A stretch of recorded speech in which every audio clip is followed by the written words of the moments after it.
영원하오니 주의 손으로 지으신 것을 버리지 마옵소서. 아멘. 오늘도 이 새벽에 오신 여러분들에게 하나님의 은혜가 가득 넘치시기를 소원합니다. 오늘 우리가 읽은 이 시편은 표제어에도 나와 있듯이 다윗의 시편이라고 되어 있습니다. 특별히 오늘 이 시편에서 강조가 되고 있는 말이 있는데 바로 감사하라라는 말입니다. 1절에서도 내가 전심으로 주께 감사하며, 2절에서도 주의 이름으로 감사하오리니, 4절에서도 세상 모든 왕들이 주께 감사할 것은 이라고 이야기하면서 감사하라, 감사할 것은, 감사가 강조가 되어 있습니다. 그러니까 계속 이렇게 반복되고 있으니까 이 시편 138편은 전형적인 이 감사의 시편입니다. 그런데 오늘 본문이 다윗의 시편이라고 되어 있지만, 그러나 이 시편이 다윗의 어떤 상황과 어떤 현실 속에서 기록이 되었는가에 대해서는 정확하게 우리가 알 수가 없습니다.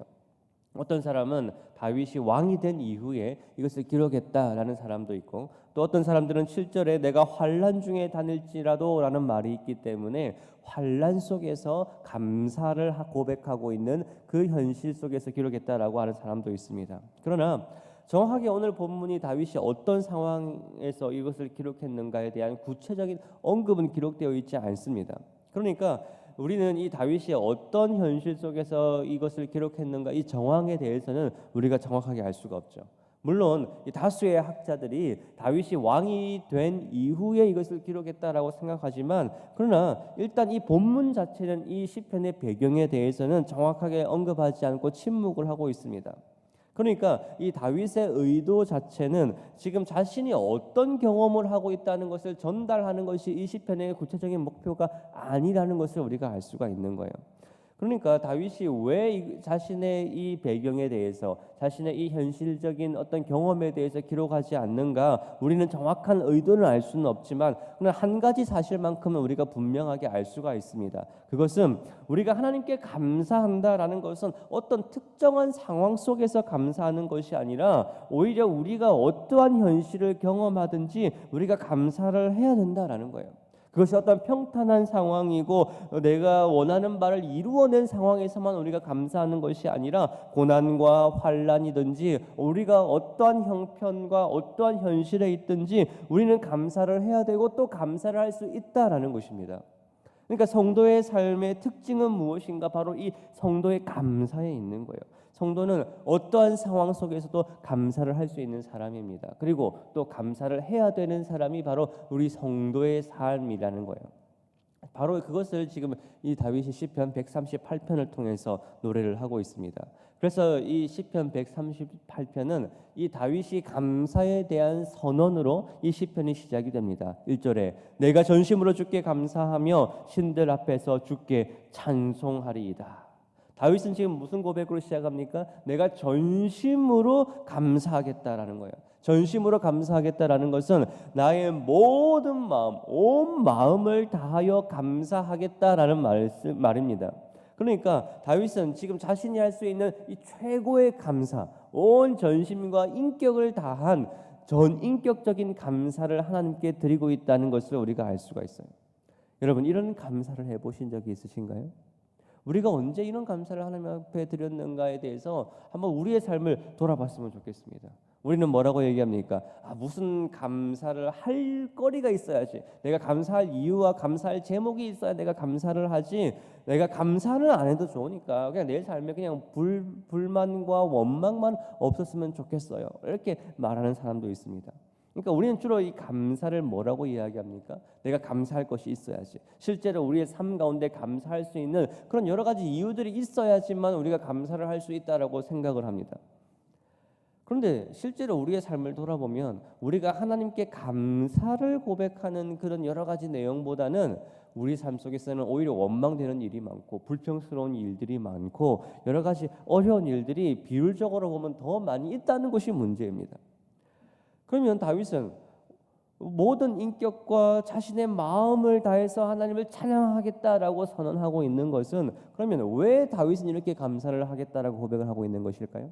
그냥 감사하라고 하셨으니까, 당연히 감사해야 되는 일이니까, 성경에서 감사하라고 하니까 그냥 이렇게 감사를 하는 것일까요? 그러나 오늘 본문을 보시면 다윗이 하는 감사는 그냥 그런 입으로만 하는 감사가 아니라 실제로 하나님께 온 마음을 다하여 감사를 하고 있다는 것을 알 수가 있습니다. 그러면 다윗이 하나님께 감사를 선포하는 이유가 무엇인가요? 2절에 그 이유가 기록되어 있습니다. 우리 2절 한번 같이 읽겠습니다. 시작. 내가 주의 성전으로 향하여 예배하며 주의 인자하심과 성실하심으로 말미암아 주의 이름에 감사하오리니 이는 주께서 주의 말씀을 주의 모든 이름보다 높게 하셨습니다. 지금 다윗이 감사를 하겠다라는 이유가 무엇입니까? 주의 인자하심과 성실하심으로 말미암아 감사하겠다라고 이야기를 하고 있습니다. 그러니까 다윗은 지금 자신이 어떤 현실 때문에 자신이 감사해야 될 어떤 현실적인 이유와 목적이 있기 때문에 감사를 하고 있는 것이 아니라 어떤 구체적인 상황 때문에 감사를 하고 있는 것이 아니라 하나님의 성품 때문에 지금 다윗이 감사를 하고 있습니다. 그러니까 하나님의 어떤 성품을 말하고 있는가? 하나님의 인자와 성실하심 때문에 감사하겠다는 거예요. 그러면 하나님의 인자하심은 무엇인가? 제가 저번에도 이야기했지만 이 하나님의 인자하심은 바로 헤세드라는 단어입니다. 이 헤세드는 구약에서 가장 많이 등장하는 단어 중에 하나가 바로 이 인자하심으로 번역된 헤세드라는 단어입니다. 헤세드는 구약에서 여러 가지 말로 번역이 되죠. 하나님의 사랑, 긍휼하심, 인애, 자비, 여러 가지 말로 번역이 되는 말입니다. 그러니까 하나님의 이 인자라는 말, 하나님의 헤세드라는 말은 하나님께서 그 백성들을 향한 무한하신 하나님의 사랑과 긍휼을 바로 이야기하고 있는 거예요. 그러니까 지금 다윗은 하나님의 이 인자하심 때문에 감사하겠다라는 것입니다. 하나님의 우리를 향한 영원하신 사랑과 영원하신 긍휼 때문에 감사하겠다는 거예요. 하나님은 우리가 어떤 모습이든지 어떤 연약함을 가지고 있든지 간에 하나님께서는 변하지 않으시고 마치 부모가 자녀를 영원히 사랑하는 것처럼 우리를 사랑해 주신다라는 것입니다. 하나님의 그 사랑과 긍휼 때문에 다윗은 그 하나님의 성품을 생각할 때 감사할 수밖에 없는 거예요. 그리고 두 번째가 하나님의 성실하심 때문에 감사하겠다라고 이야기합니다. 여기서 성실하심은 에메트라는 단어예요. 이것도 여러 가지로 번역할 수 있는데 하나님의 신실하심, 성실하심, 변하지 않으심, 하나님께서 말씀하신 바를 반드시 성취하심에 대한 단어가 바로 이 에메트라는 말입니다. 그러니까 하나님은 어떤 분이신가? 변하지 않는 분이시라는 거예요. 말씀하신 바를 반드시 성취하신 하나님이시라는 것입니다. 그러면 이 하나님의 인자와 이 성실하심, 다윗의 감사의 제목이 되고 있는 인자와 성실이 다윗의 인생 가운데 실제로 어떻게 나타났는가 두 가지로 이야기합니다. 첫 번째로는 하나님께서는 말씀을 성취하시는 하나님이시라는 거예요. 2절 후반절에 이렇게 되어 있습니다. 이는 이라고 말하면서 주께서 주의 말씀을 주의 모든 이름보다 높게 하셨습니다. 하나님의 신실하심과 하나님의 그 인자가 어떻게 나타났는가? 하나님의 말씀을 성취하심으로 나타나셨다라는 거예요. 하나님은 어떤 분이신가? 하나님께서 말씀하신 바를 반드시 성취하시는 하나님이시라는 것입니다. 오늘 본문의 이 다윗은 하나님께 기름 부음을 받았습니다. 하나님께서 다윗을 이스라엘 왕으로 세우시겠다라고 말씀하셨어요. 그런데 다윗의 현실은 어땠습니까? 다윗은 머리에 기름 부음을 받은 이후에 곧바로 왕이 된 것이 아니라 사울의 위협을 피해서 광야로 굴로 블레셋으로 이방으로 도망을 다니는 도망자의 신세가 되었습니다. 하나님께서는 왕이 된다고 하셨는데 다윗의 현실은 도망자의 신세였고 죽음의 위협을 당하는 현실이었습니다. 그런데 결국 이 다윗의 결론은 어떻게 되었습니까? 결국은 하나님께서 말씀하신 대로 이스라엘의 왕이 되었습니다. 그러니까 다윗이 경험적으로 깨달은 것은 뭐예요? 하나님의 말씀은 진실하신 말씀이다. 하나님의 말씀은 하나님께서 말씀하신 바대로 그대로 되어지는 말씀이다라는 것을 이 다윗이 자신의 인생을 통하여 경험적으로 깨닫게 된 거예요. 그래서 하나님께서는 말씀하신 바를 반드시 성취하신 하나님이시기 때문에 하나님은 성실하신 하나님이십니다. 하나님은 변하지 않는 하나님이십니다. 하나님은 진실하신 하나님이십니다. 그래서 다윗은 이 하나님의 이 진실하심, 하나님의 이 변하지 않는 하나님의 그 신실하심을 깨닫고 하나님께 감사하는 것입니다. 그리고 두 번째는 하나님의 인자와 신실하심은 어떻게 등장하는가? 우리의 기도에 응답하신 하나님이시다라는 것이죠. 그게 3절에 기록되어 있습니다. 우리 3절 한번 같이 읽습니다. 내가 간구하는 날에 주께서 응답하시고 내 영혼에 힘을 주어 나를 강하게 하셨나이다. 하나님은 어떤 분이신가? 내가 간구하는 날에 주께서 응답하셨다라는 거예요. 하나님께서 다윗의 기도에 응답하셨다라는 것입니다. 그러면 하나님은 왜 다윗의 기도에 응답하실까요? 하나님은 왜 우리의 기도에 응답하시고 왜 우리의 기도를 들으시는 것이죠? 우리는 때로는 하나님께서 우리 기도 안 들어주신다고, 우리가 그렇게 기도했음에도 불구하고 하나님께서 우리의 기도를 거부하심에 대해서 우리는 때로는 원망하기도 하고 불평하기도 합니다. 그런데 우리가 한 가지 착각을 하고 있는 것이 무엇이냐면, 우리는 하나님께서 우리의 기도에 반드시 응답하셔야 된다라고 생각을 하고 있어요. 하나님께서 우리의 기도에 마치 빚쟁이가 빚을 독촉하는 것처럼 하나님 왜 우리 기도에 응답하지 않으십니까? 라고 하나님께 따져 묻고 있습니다. 그런데 여러분, 하나님께서 실제로 우리의 기도 가운데 응답하실 의무와 책임이 있으실까요? 하나님은 우리의 기도에 응답하실 책임이 없으신 분이세요. 우리는 어떠한 존재였습니까? 죄인이고 멸망받을 수밖에 없었습니다. 하나님의 은혜와 긍휼이 없었다면 우리는 멸망을 향하여 하나님의 심판만이 우리 인생의 결론으로 내릴 수밖에 없는 그런 비참한 인생 속에서 하나님께서 은혜로 우리를 택하시고 구원해 주셨어요.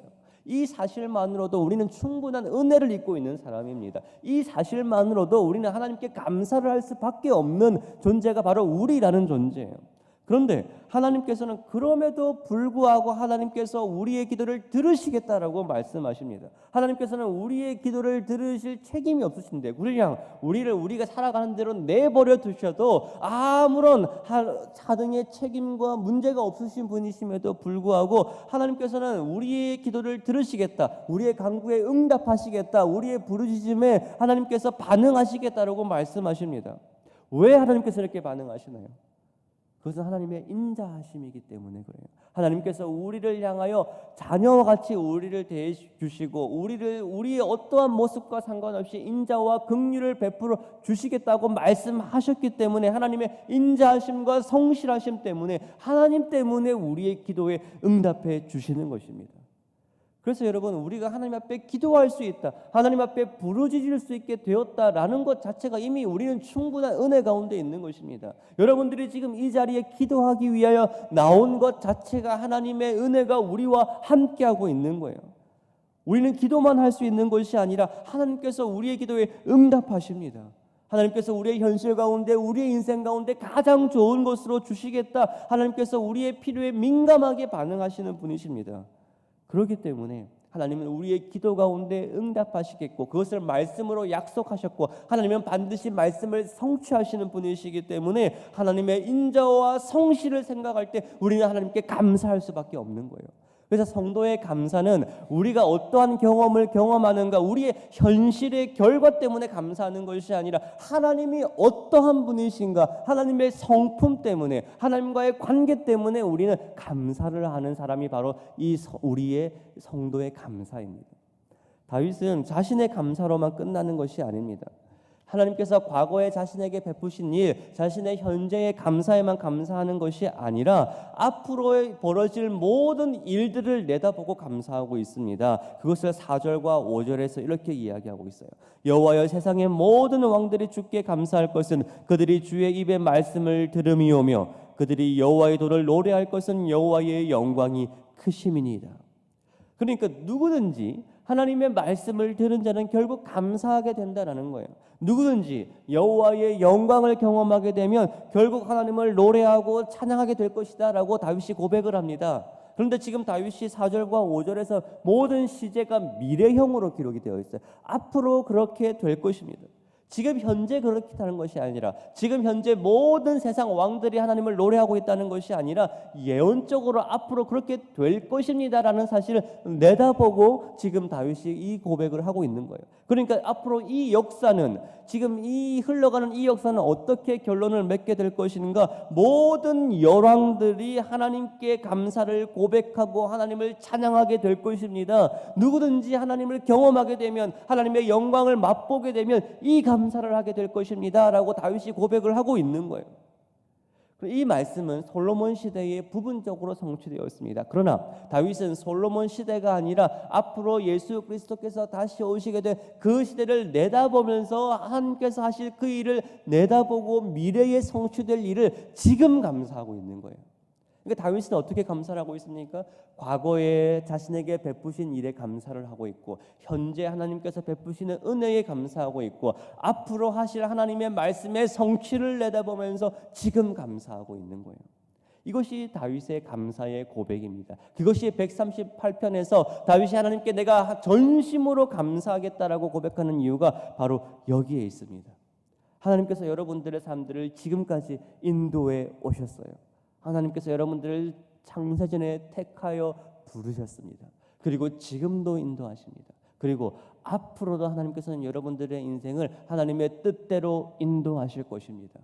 그렇기 때문에 우리는 그 하나님의 인자와 성실을 생각할 때 하나님을 향한 감사의 고백을, 우리의 어떤 현실임에도 불구하고 하나님께서 이루실 그 말씀의 약속을 내다보면서 지금 감사할 수 있는 사람이 바로 이 성도의 삶입니다. 여러분의 삶 가운데 감사가 넘치시는 은혜가 있기를 소원합니다. 성도의 능력은 하나님께 하는 이 감사에 있습니다. 감사 자체가 능력이 있는 것이 아니라 그 감사의 고백 안에 있는 우리의 믿음 때문에, 하나님은 성실하신 하나님이시고 하나님은 인자하신 하나님이시라는 우리의 믿음에 이 성도의 감사의 능력이 있는 것입니다. 여러분 날마다 감사하시고 의지로 감사하시고 감사의 고백이 여러분의 입술 가운데 가득 넘치시기를 소원합니다. 같이 기도하겠습니다. 무명으로 감사한금 하셨습니다. 손석구 황윤옥 집사님 감사한금 하셨습니다.